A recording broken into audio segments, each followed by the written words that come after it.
안녕하세요. 네, 반갑습니다. 자, 여러분과 같이 수입관리사 자격증을 준비하게 될 김영환입니다. 저는 현재 대학의 무역경제 계열의 학과에서 무역 관련 과목을 강의하고 있고, 대학생 무역 실무와 관련된 자격증을 취득하기 위한 특강을 또 담당하고 있습니다. 자, 이번 시간에는 본 강의를 진행하기에 앞서서 수입관리사 자격증은 무엇인지 알아보고 자격증을 취득하기 위한 효율적인 방법, 즉 학습 전략에 대해서 한번 알아보는 시간을 가지도록 하죠. 먼저 수입관리사 자격증은 한국수입협회에서 수입 업무 능력과 전문성을 검증하는 자격시험으로 2011년에 첫 시행이 되었습니다. 이 수입관리사 자격은 수출과 차별화된 수입자의 관점에서 실무를 다룰 수 있는 역량을 입증하는 것에 주안점을 두고 있습니다. 무역 현장에서 이제 수입 업무는 수출 업무와 확연하게 다른 특성을 가지고 있는데요. 이 계약 체결과 이행에 있어서 이제 수출과는 좀 반대되는 입장이죠. 반대되는 시각과 그다음에 수입 업무에 특화된 그런 전문적인 지식이 활용되고, 그렇기 때문에 이 수입 업무에 대한 체계적인 지식도 그리고 체계적인 교육도 반드시 필요하다고 볼 수 있겠습니다. 자, 그럼에도 불구하고 우리나라는 이제 수출을 통해서 먹고 사는 나라죠. 수출을 많이 해야지 우리나라가 이제 먹거리를 사 먹을 수 있는 것이고요. 그렇기 때문에 아무래도 이제 우리나라는 수출에 이제 중점을 둘 수밖에 없는 그런 입장입니다. 그래서 요즘에는 이제 최근에는 이제 그렇지 않지만 과거에는 이제 수입은 좀 규제하는 쪽으로 가고 수출은 적극적으로 장려하고 촉진하는 쪽으로 갔는데요. 이제는 뭐 그런 분위기는 아닙니다. 그런 분위기는 아니고 수입과 수출을 같이 이제 확대하고 장려하는 그런 정책으로 가고 있죠. 자, 그럼에도 불구하고 현재 이제 대학에서의 교육 커리큘럼이나 또는 뭐 민간 영역에서 어떻게 재교육이라든지 뭐 그런 영역에서는 여전히 이제 무역 교육은 수출에 필요한 인력을 양성하고 훈련하는데 초점이 맞추어져 있다는 것이죠. 그런 와중에 이제 수입과 수입 업무와 관련된 지식은 간접적으로 또는 부수적으로 습득하고 교육하고 있는 그런 상황입니다.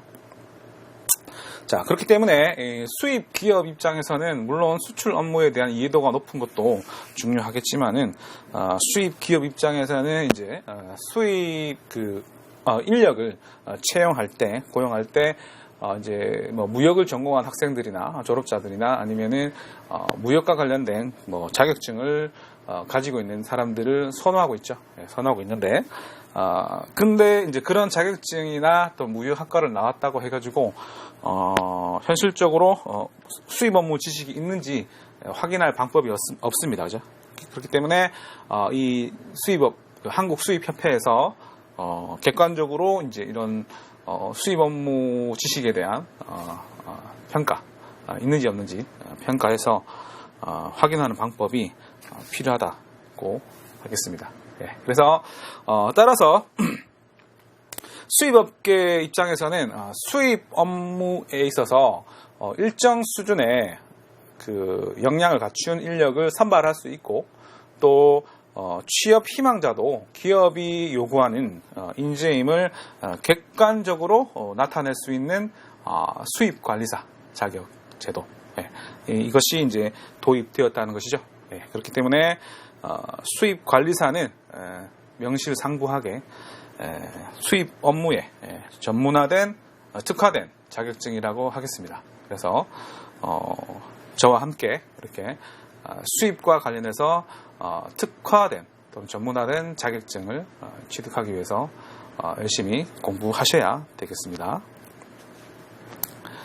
자, 그러면은 이 시험에 대한 얘기를 한번 해볼까요? 시험에 대한 얘기는, 보통 이제 수입관리사 시험은, 매년 이제, 매년 초에, 매년 연초나 상반기 한 1분기 정도에 있어서 이제, 그 시험 일정을, 공표를 하는데요. 보통 이제 7월하고, 11월, 예, 이제 1년에 이제 2번 정도 시행을 하고 있습니다. 그래서, 그러나 이제 일정은 변경될 수는 있겠죠. 여러 가지 요인에 의해서, 7월, 11월 아니더라도 다른 월에 칠 수도 있겠습니다. 그리고 이제 보시면은,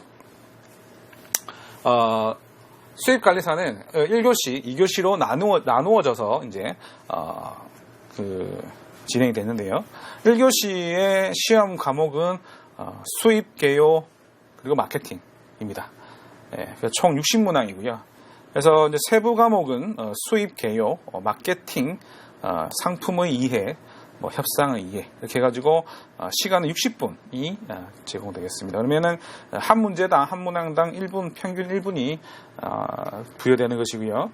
그 다음에 2교시는 이제 세 과목으로 구성되어 있습니다. 그래서 수입 계약, 수입 결제, 관세, 물류 이렇게 세 과목으로 구성되어 있고요. 각 30문항입니다. 각 30문항. 그래서 이 수입 계약은 무역 계약 일반, 그다음에 무역 계약 조건, 그다음에 정형거래 조건, 그다음에 무역 분쟁, 그다음에 수입 결제는 외국환, 그다음에 환 리스크, 신용장 방식 결제, 그다음에 무신용장 방식 결제, 그다음에 무역 서류와 환어음에 대한 내용이고요. 그다음에 관세 물류는 관세법 개요, 관세의 부과 징수, 보세제도, 통관제도, 관세 환급제도, 물류 이렇게 이제 구성이 되어 있습니다. 자, 그래서 이제 세부 과목별 이제 문항, 세부 과목별 문항이 원래는 이제 세부 과목별 문항당 이제 문제수가 기존에는 제공이 됐었는데 그것이 이제 점점 이제 시행이 계속됨으로 인해서 세부 과목에 대한 문항수는 조금 달라질 수 있습니다. 그래서 매번 시험 칠 때마다 이제 그 문항수가 달라질 수 있기 때문에 문항 숫자가 얼만큼 될지는 예측하기가 조금 힘들고요. 그다음에 이제 그래서 이제 2교시는 90분입니다. 30문항 해서 합쳐서 이제 90문항이기 때문에 역시 마찬가지로 평균 1문항당 1분이 제공되겠습니다. 예, 객관식 사지 선다형이고요. 객관식 사지 선다형이고 합격 기준은 전체 과목 점수의 평균이 60% 이상 득점, 그렇죠? 60% 이상 득점을 해야 됩니다. 그러나 이 4과목 중에서 4개 과목이죠. 과목 중에서 한 과목이라도 40% 미만 득점 과목이 있는 경우에는 꽈락입니다. 꽈락. 예, 그래서 꽈락이 되는 경우에는 불합격이 되겠습니다. 예, 그래서 이 꽈락을 면하려면은 이제 과목별 40% 이상 득점해야 되기 때문에 그렇다면은 이제 60문항인 수입 개요하고 마케팅 1교시 과목이 이제 60문항인데요. 그럼 60문항에서 그 1교시 과목에서 꽈락을 면하려면은 60문항 중에서 24문제, 24문제 보다는 이상을 이제 맞춰야지 꽈락을 면하는 것이고요. 이제 각각 30문항인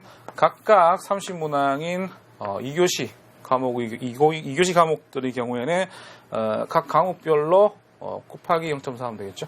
12문항 이상은 맞춰주셔야 꽈락을 면할 수 있겠습니다. 그래서 이제 각 과목별로 꽈락을 면했다면은 이제 전체에서 60%죠. 전체에서 60%니까 총 150문항이죠. 150문항 중에서 60% 이상 득점이다. 그러면은 몇 점이죠? 몇 문항을 맞춰야 되죠? 네. 150에 60, 90. 네. 90문항 이상을 맞추어야지 합격을 하실 수 있다는 것이죠. 그래서 우리가 이렇게 문항 지금 이제 여기는 이제 꽈락이 되는 그 한도고요. 이 밑으로 이 미만이 되시면은 꽈락으로 인해서 한 과목이라도 꽈락이 되면은 불합격처리 됩니다. 그러나 꽈락을 다 면했다면은 전체에서 60% 이상만 득점하시면은 합격이 되시고 이제 수입관리사 자격증을 취득하는 것이 되겠죠. 그렇기 때문에 준비하실 때 전략을 뭐 개인별 특성에 차이가 있겠지만은 어떤 특정 과목에 본인이 뭐 이해도가 높다든지 뭐 흥미가 높다든지 그런 경우에는 뭐 어떤 특정 과목을 네 과목 중에서 특정 과목을 전략 과목으로 택해서 평균 점수를 끌어올리는 그런 전략을 할 수 있고요. 그리고 뭐 어렵거나 뭐 좀 이해가 잘 안 되거나 뭐 그런 과목이 있다 그러면은 그런 과목은 이제 꽈락을 면하는 정도로 해서 더 효율적으로 준비할 수도 있겠죠. 예, 그렇습니다. 자, 그래서 지금 보시면은, 총 4과목, 그리고 1교시, 2교시로 나눠져 있는데요. 이 무역과 관련해서, 다른 자격증인 뭐 국제무역사라든지 아니면은 무역관리사 자격증, 무역관리 자격증. 이 시험 과목하고 차이가 나는 건 뭐죠? 그렇죠. 1교시 과목이죠.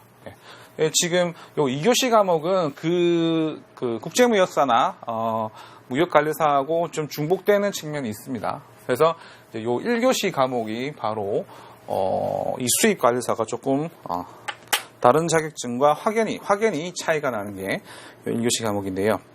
자, 이 1교시 과목에 뭐 수입개요, 마케팅, 상품의 이해, 그다음에 비즈니스 협상 등이 포함된다는 것입니다.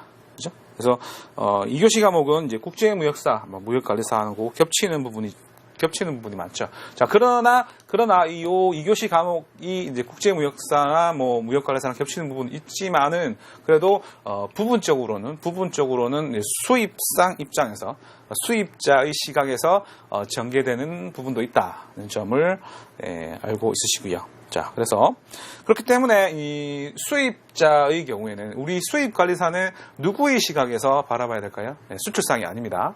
물론 여러분들은 지금 수출과 수입에 대해서 어떤 분들은 이분법적 사고로 인해서 수출은 좋은 것, 수입은 나쁜 것 이렇게 생각하고 있을 수도 있어요.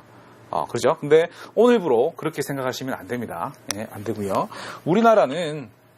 우리나라가 수입을 하는데 있어서 90%는 수출을 하기 위해서 수입을 하는 것입니다. 그죠?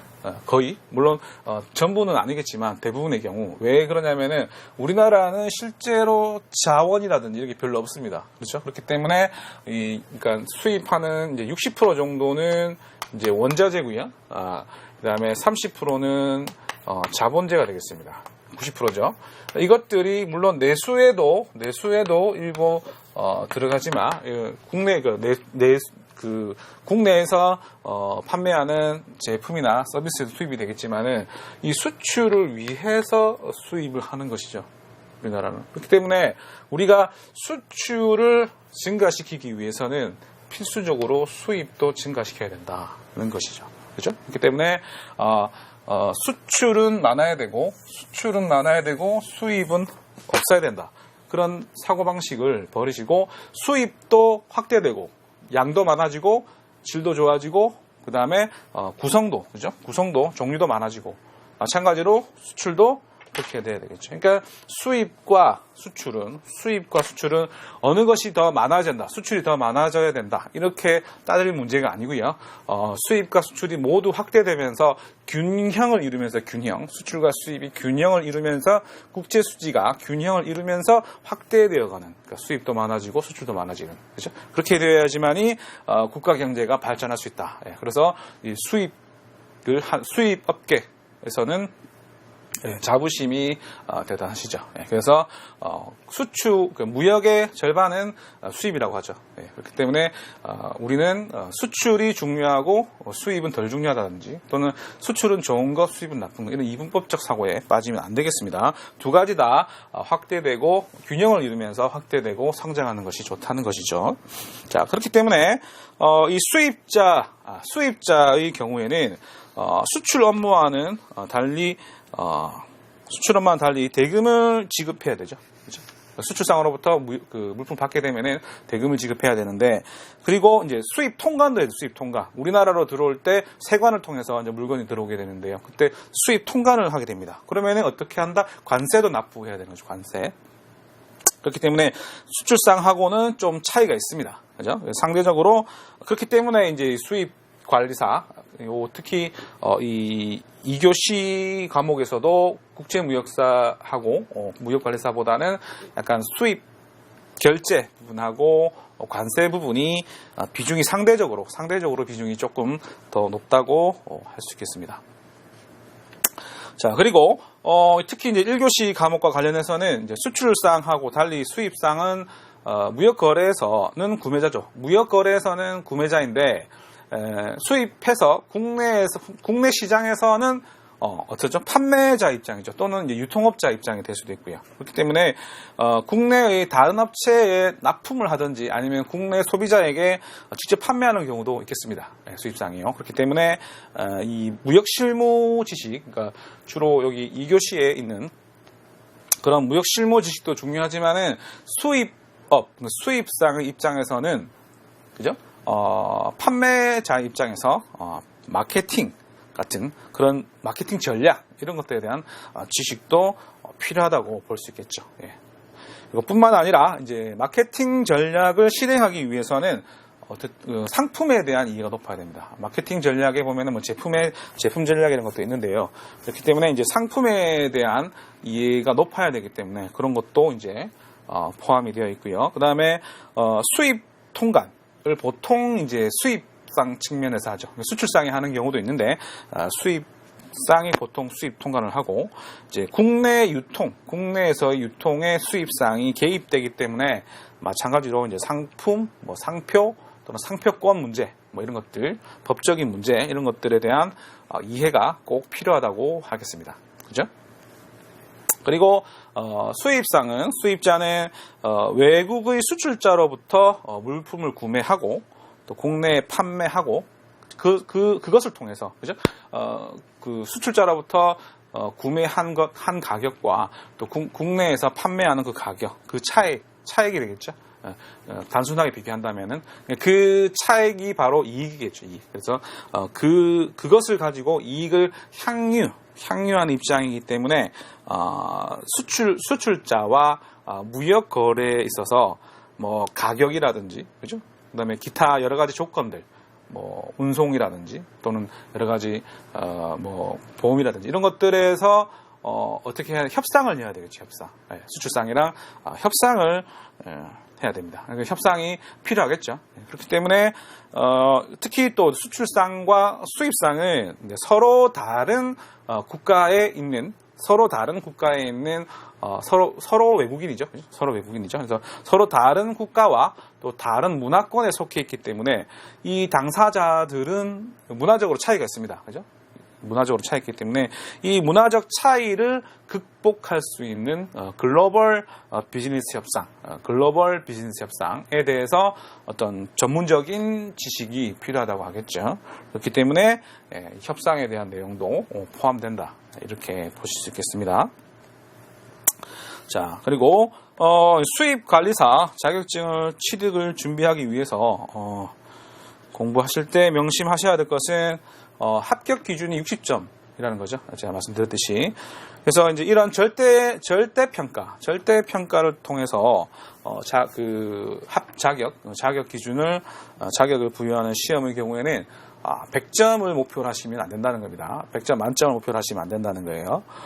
이 수입관리사 자격증을 하나 따고 뭐 끝나는 거 아니죠? 수입관리사 자격증 하나로 뭐 취업이 되는 것도 아니고요. 그 다음에 뭐 수입관리사 자격만 따면 모든 게 끝나는 게 아닙니다. 그죠? 그렇기 때문에 대부분의 뭐 학생이 있을 수도 있고 직장인이 있을 수도 있겠지만은 대부분의 수험생들은 이제 수입관리사 하나만 따는 것이 아니고 보통 이제 다른 영어 공부도 해야 되고 토익 공부도 해야 되고 다른 자격도 공부해서 또 따야 되고 그죠? 그런 하루에 뭐 24시간이라도 모자랄 그죠? 그런 바쁜 사람들이 대부분이겠죠. 네, 그렇겠죠. 그렇기 때문에 최소한의 시간을 투자해서 그러니까 가장 효율적으로 최소한의 시간을 투자해서 60점 합격 기준인 60점을 60점을 간신히 넘어서 취득하는 게 가장 효율적이고 효과적이라고 볼 수 있겠습니다. 그죠? 그러니까 100점 맞는 것보다는 61점 맞아서 합격하시는 것이 더 낫다는 얘기입니다. 그죠? 그래서 이 100점 맞았다고 좋아할 게 아닙니다. 그죠? 100점 맞으면은 뭐 수석 합격했다고 팻말 걸립니까? 발표하는 것도 아니고요. 예, 그죠? 그렇기 때문에 100점을 받아야 되겠다는 그런 목표를 가지고 하시면 안 되고요. 예. 만약에 100점을 맞았다는 건 뭐죠? 예, 자기가 전혀 이런 지식이 없었는데 100점을 맞았다는 것은 훨씬 더 많은 시간과 훨씬 더 많은 노력을 투입했다는 것인데, 그 시간에 다른 자격증을 공부한다든지 영어를 공부한다든지 거기에 투자를 했어야 되는 거죠. 예, 그렇죠? 그렇기 때문에 그러기 위해서는 이 100점 만점이 목표가 아니고 60점만 넘기면 되는데 이제 60점 자체를 목표로 할 수는 없겠죠. 보통 한 70점에서 80점 정도, 70점에서 80점 정도를 목표를 해서 공부하시는 게 좋습니다. 그래서 70점에서 80점 정도를 목표로 하고, 예를 들어서 뭐 기출문제라든지 이런 문제를 풀어보셨을 때 뭐 한 65점에서 뭐 75점이 꾸준히 나온다. 그러면은 합격의 가능성이 높은 것이죠. 예, 그렇게 볼 수 있습니다. 자, 그래서 이렇게 그 가장 효율적으로, 그리고 시간을 적게 투입하고 그 자격증을 60점 조금 넘어서 합격하기 위해서 필요한 것은, 이제 문제 풀 때 시험장에서 시험장에 갔을 때 긴장되지만은 문제를 풀 때 실수하지 않는 것이 굉장히 중요합니다. 실수하지 않는 것이. 아는 것을 실수해서 틀리면은 정말 가슴 아프겠죠. 정말 눈물 날 겁니다. 그죠? 그렇기 때문에 실수해서 틀리지 않는 것이 중요하다는 겁니다. 자, 그럼 예를 들면은 시험장에서 굉장히 떨리겠지만은 이 시험지를 받고 문제를 읽을 때 보시면은 질문이 문제에서 묻고 있는 질문이 예를 들어서 뭐뭐뭐 아닌 것은, 또는 뭐뭐뭐 옳지 않은 것은, 또는 뭐뭐뭐와 가장 거리가 먼 것은, 뭐 이런 식으로 부정으로 묻는 경우가 있죠. 부정으로. 그리고 특히 수입관리사 같은 경우에는 좀 부정 표현으로 묻는 경우가 더 많습니다. 네, 긍정보다는. 자, 그렇기 때문에 이 부정으로 묻는 것을 긍정으로 묻는 것으로 문제를 잘못 읽어서 틀리게 되는 실수가 발생할 수 있다는 것이죠. 그렇기 때문에 항상 문제에, 예를 들어서 뭐 아닌 것은 가장 먼 것은 이렇게 돼 있으면은 문제에서 핵심도 체크를 해야 되겠지만은 항상 이게 부정문이라는 것을 먼저 체크를 하시고 체크를 한 다음에 보기를 읽으셔야 되는데, 만약에 이걸 잘못 읽어서 긍정문을 읽었다. 근데 1번, 2번, 3번, 4번 나와 있는데 1번도 맞는데 2번도 맞는데 3번도 맞는데 4번은 좀 틀리네. 뭐 이렇게 이런 식으로 고민하다 보면은 어떻게 돼? 시간이 간다는 거예요. 시간이. 요 문제 하나만 실수하는 것이 아니고 전체 60분, 90분, 150분죠. 150분에서 시간을 갉아먹는다는 겁니다. 평균 한 문제당 1분입니다. 1분. 예. 처음에 문제를 풀 때는 약 한 문제 푸는데 30-40초 정도 투입해서 풀고 나중에 다시 검토를 해야 되기 때문에, 그렇기 때문에 항상 먼저 문제를 제대로 읽어야지 실수를 줄이고 시간을 아낄 수 있다. 예. 꼭 염두에 두셔야 됩니다. 자, 그리고 이제 또 문제를 푸실 때 그 짧은 시간 안에 문제를 다 풀어야 되기 때문에 이제 빠르게 풀면서 실수로 틀리지 않고, 그다음에 문제를 풀다가 모르거나 전혀 모르는 문제나 헷갈리는 문제가 나올 수 있습니다. 그죠? 그러면은 그 문제에서 막 집착해가지고 나 이 문제를 못 풀면 못 넘어가, 이렇게 그 문제만 갖고 붙잡고 있는 거예요. 시간을 가고 있는데 절대 그러시면 안 됩니다. 그 문제에 집착하지 마시고 바로 다음 문제로 넘어가셔야 돼요. 일단 모르는 스멜이 풍기면 바로 넘어가야 됩니다. 그리고 읽다가 헷갈린다면 바로 넘어가야 돼요. 바로 체크해 주시고 뭐 별표를 하시든지 체크를 하시고 바로 다음 문제로 넘어가야 된다는 거예요. 그래서 아주 빠른 시간 안에 끝까지 문제를 다 풀고 다시 처음으로 돌아와서 못 풀고 체크하고 넘어갔던 그 문제들을 다시 빠르게 풀어줘야 된다는 것이죠. 자, 그럴 때 다시 또 푸는데 다시 또 돌아와서 풀 때 또 모르겠다. 그러면은 그 문제는 여러분의 문제가 아닙니다. 여러분의 문제가 아니에요. 그 문제는 틀려야 되는 문제입니다. 틀려야 모르는 걸 맞는 게 이상한 거예요. 모르는 건 틀려야 맞는 겁니다. 그죠? 그렇기 때문에 틀려야 된다고 생각하시고 지체 없이 아무 답이나 마킹하시고 찍으시고 넘어가셔야 돼요. 집착하시면 안 됩니다. 절대로. 자, 그래서 시험장에 가시면은 항상 마음은 편하게 가지시고 세워라 내워라 하면서 모르는 건 틀리고 아는 건 맞추겠다는 그런 마음. 모르는 건 틀리고 아는 건 맞추겠다. 그런 마음으로 가셔야지. 아는 거는 틀리면 안 되고 모르는 것도 어떻게 해서든 맞춰야지. 이런 마음으로 시험에 임하시면은 어떻게 된다? 시간이 많이 소비되고 긴장되겠죠, 당연히. 긴장될 수밖에 없기 때문에. 그렇고요. 자, 그 다음에 이제 학습을 하실 때, 공부를 하실 때는, 강의를 듣고, 바로 체크하는 것이 좋습니다. 강의 내용들을. 그러니까, 인터넷 강의도 마찬가지고요. 학교에서 수업을 들으실 때도 마찬가지입니다. 보통 이제 학교 수업이나 강의든 이제 50분을 기준으로 수업을 하고 이제 10분 휴식 시간을 가지죠. 10분. 그러면은 이 50분이라 그러니까 수업 시간이 끝나고 종료되면은 그 즉시 바로 수업했던 내용들을 빠르게 훑어보는 것이 한마디로 말해서 복습을 빠르게 하는 것이 굉장히 중요합니다. 그죠? 예를 들어서 50분간 했으면은 10분 동안은 휴식 시간이죠. 휴식 시간. 그죠? 이때 휴식 시간 중에서 5분 정도는 이 지금 50 수업 끝나자마자 바로 보시라는 거예요. 바로. 그죠? 그러니까 이 바로 배웠던 것을 보시는 것, 그러니까 복습이죠. 보는 것이 가장 짧은 시간을 투자해서 여러분의 머릿속에 기억을 되새김질할 수 있는 바로 가장 효율적인 시간이다. 그 시간이 바로 수업 직후다는 것이죠. 예. 자, 그래서 여러분도 이제 학교에서 수업을 듣거나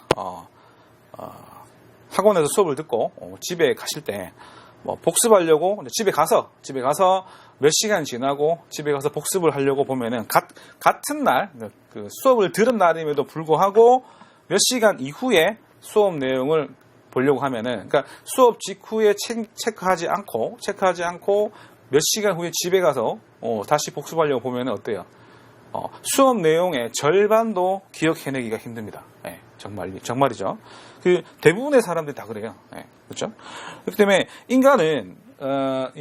인간은 단기 기억이 있고 인간의 두뇌는 단기 기억이 있고 장기 기억이 있습니다.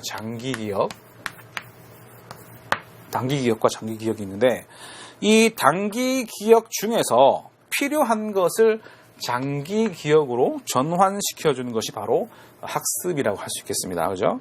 그래서 이 장기 기억은 기억이 지속 시간이 길고 저장 용량에도 한계가 없죠. 그에 비해서 단기 기억은 지속 시간도 짧고 용량에도 한계가 있습니다.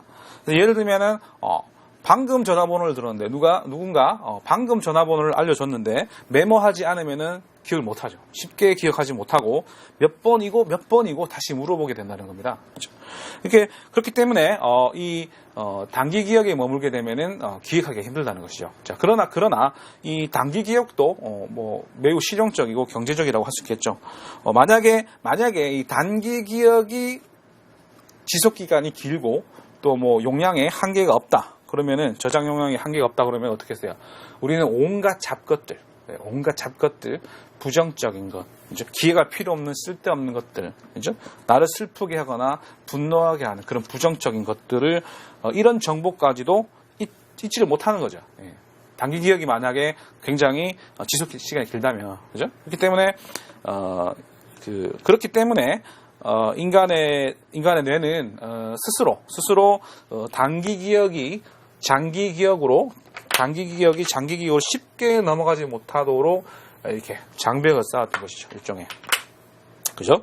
자, 그렇기 때문에 이 장벽을 넘어가야 된다, 그죠? 장벽을 넘어가야 되는데, 그렇다면 이 단기 기억을 장기 기억으로 넘어가게 해주는 것은 무엇일까? 뭘까요? 바로 반복이죠. 반복. 네. 반복입니다. 반복 학습. 복습이죠, 복습. 그죠? 여러 번 복습하는 거. 그죠? 그래서, 그렇기 때문에, 여러 번, 복습하는 것이, 그죠? 여러 번 하는 것이 중요한 거죠. 그래서, 가장 효과적인 복습 시간은, 바로 수업 후에, 강의 후에, 배운 후에, 복습하는 것이고요. 최초 1회 복습은 바로 하는 것이 좋습니다. 쉬는 시간에 바로. 자, 그리고 이제 두 번째는 뭐 하루 안에, 뭐 세 번째는 뭐 한 달 이내에, 그다음에 네 번째는 뭐 이런 식으로. 바로 직후 24시간, 또 뭐 일주일, 한 달, 뭐 이런 식으로 해서 복습이 한 4번 정도까지는 이루어지는 것이 바로 단기 기억을 장기 기억으로 전환시키는 그런 방법이라는 것이죠. 자, 그리고 이 교과서나 교재를 보실 때 이제 꼼꼼하게 보시는 분들 계세요. 아주 꼼꼼하게. 그래서 꼼꼼하게 보다 보면은 그 진도가 안 나가죠. 진도가. 네. 그러니까 꼼꼼하게 1회독 하는 시간에 대충 보면은 거의 2, 3회독을 할 수 있어요. 그죠? 그래서 2번, 3번, 4번 반복해서 보는 거. 이것이 사실은 훨씬 더 효율적입니다. 꼼꼼하게 보다가 이해 안 되면은 그것을 이해할 게 찾아보고 또 검색해보고 또 알아보고 이렇게 하면은 어느 세월에 책 한 권 다 보겠어요. 그죠? 그렇기 때문에 절대 그렇게 하시면 안 되고요. 빠르게 넘어가셔야 돼요. 빠르게. 그래서 이 반복의 효과도 중요하지만은 앞서 이해가 안 되는 부분이 교재 앞부분에서 이해가 안 되는 부분이 교재의 뒷부분에 나오는 경우도 있습니다. 그죠? 그렇기 때문에 이해가 되지 않는다고 해가지고 계속 붙잡고 있으면은 속만 타죠. 내 머리는 왜 이거밖에 안 되느냐? 나의 지식은 이게 한계인가? 이렇게 해버리면 너무 좌절됩니다. 그죠? 그러니까, 여러분뿐만 아니고 그 책을 처음 보는 사람들은 다 그 부분에서 다 이해가 안 돼요. 다 마찬가지죠. 다 마찬가지이기 때문에, 빠르게 1회독으로, 한 다음에 전체를, 포기하세요. 포기할 건 포기하고 넘어가세요. 그리고, 빠르게 1회독을 한 다음에 다시 처음부터 보는 거. 그리고 2회독 하는 거. 3회독 하는 거. 그렇게 공부하는 것이 공부하는 정석이라고 볼 수 있습니다. 그리고 이것은 자격증을 취득하는 공부에만 국한되는 것은 아니다. 그렇게 제가 말씀드릴 수 있겠어요. 자, 물론 반복하는 것이 중요한 키포인트이긴 한데 가끔 예외가 있죠. 예를 들면 우리가 시험 기간에 도서관에서 긴장된 상태로 막 밤을 꼴딱 새서 공부하고 그게 더 기억에 잘 남는 경우도 있습니다. 그죠? 그런 추억들 많으시죠? 뭐 현재 진행형이신 분도 계실 거고, 과거에 학교 다니면서, 뭐 중학교든 고등학교든 대학교든 다니면서, 시험 전날, 정말, 머리에 수건을 묶고, 그죠? 묶고, 그렇게 하는 그 기억도 있으실 거예요. 네. 자, 근데, 그렇게 하는 이유는, 장기 기억으로 전환될 여유 없이 단기 기억에 있는 상태에서 단기 기억에만 있는 상태에서라도 시험을 치기 위해서 그죠. 그러니까 시험 치기 직전까지 여기에 한계는 있지만 최대한 담는 것이죠. 자, 그러나 만약에 굉장히 매우 강한 어떤 자극 또는 매우 강한 감정적 자극을 통해서 나한테 들어온 정보가 뭐 중요하고 긴급한 사안이라고 뇌가 인식하게 되면은 그것이 반복이 아니더라도 장기 기억으로 넘어가는 경우도 있습니다. 그죠? 우리가 과거에 있었던 일 중에서 내가 정말 잊을 수 없는 치욕들 있죠. 그런 것들 또는 뭐 이별했던 그런 기억들, 뭐 정말 그냥 충격으로 다가왔던 그런 기억들은 반복이 없이도 장기 기억으로 넘어가게 됐는데요. 그렇기 때문에 뭐 그런 경우도 있지만 어디까지나 예외니까 공부를 하실 때는 언제나 반복하는 것이 중요하다고 생각하셔야 되겠습니다. 자, 그래서 어쨌든 학교 수업을 듣는 학생이든 또 학원 수업을 듣는 직장인이시든 수업이 끝나면 바로 즉시 복습하는 거 잊지 마시고요. 10분 쉬는 시간 중에 5분 복습하고 5분 휴식하고, 그죠? 5분이면 충분히 뭐 화장실도 갔다고 다 할 수 있습니다, 그죠? 그렇기 때문에 그렇게 하시고, 또 수업 끝나고 난 뒤에 수업 끝나자마자 또 친구들하고 막 우르르 가서 오늘 어디 가서 한잔할까 이런 말 이렇게 하기 전에 정말 딱 5분만 잠시 그 자리를 지키면서 한번 그 앞서 배웠던 수업 내용을 훑어보시는 것이 굉장히 중요합니다. 네. 그날 집에 가서 1시간 동안 해야 될 거를 수업 직후에는 5분 만에 해결할 수 있다는 거, 네, 그렇게 생각하시고요. 그리고 이 자격증 공부를 하실 때 뭐 그렇게 좀 뭐라고 할까요? 결심을 하죠. 하루 10시간씩. 그래서 한 일주일 정도 하루에 10시간씩 공부해가지고 나는 합격하겠다. 막 그렇게 의기투합해서 하는 사람도 있는데, 그런 전략보다는 뭐 하루에 30분이든 또는 1시간이든 짧은 시간이라도 오로지 그 자격증 공부만 할 수 있는 시간을 확보해서 꾸준히 하는 것이 중요합니다. 예, 정말 하루에 10시간씩 공부한다는 마음을 가지고 있다 손 치더라도 사실 하루에 순수하게 집중해서 공부하는 시간이 10시간? 과연 그게 가능할까요? 예?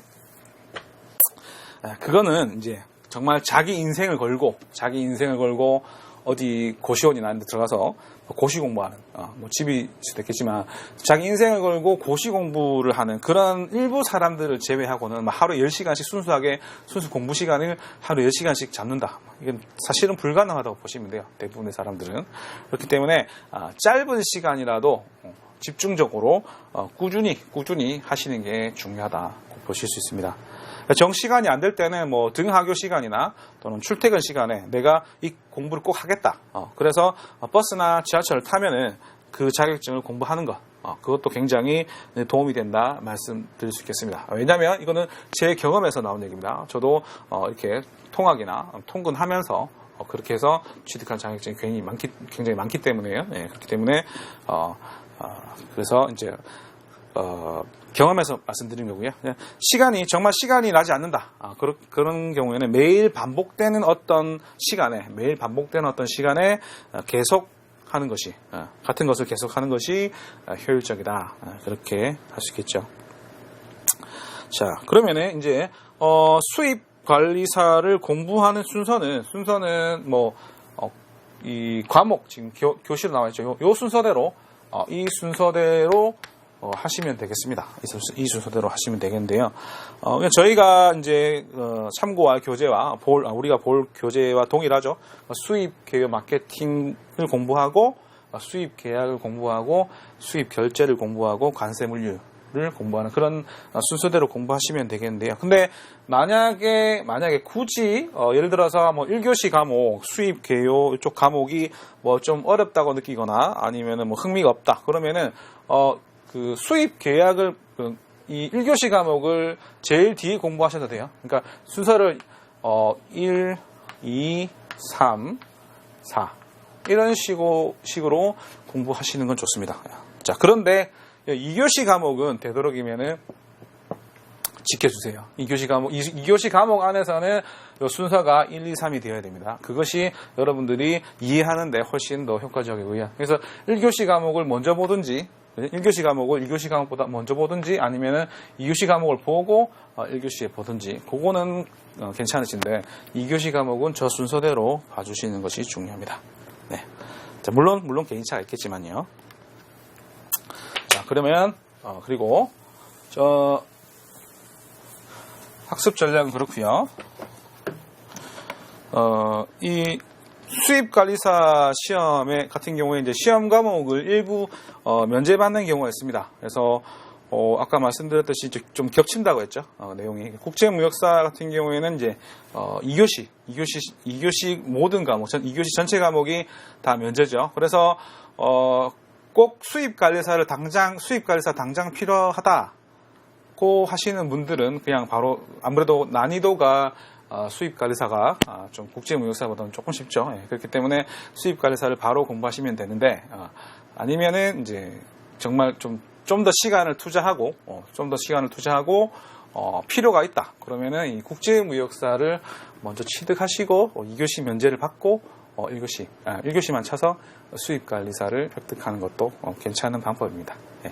그리고 이제 물류관리사는 이제 관세 물류 면제고, 보세사도 그렇고요. 이제 외환관리사는 이제 수입 결제가 면제고요. 네, 변호사가 수입 계약 문제인데, 변호사가 이걸 수입관리사를 딸까요? 예. 어쨌든 관세사는 또 관세 물류 면제.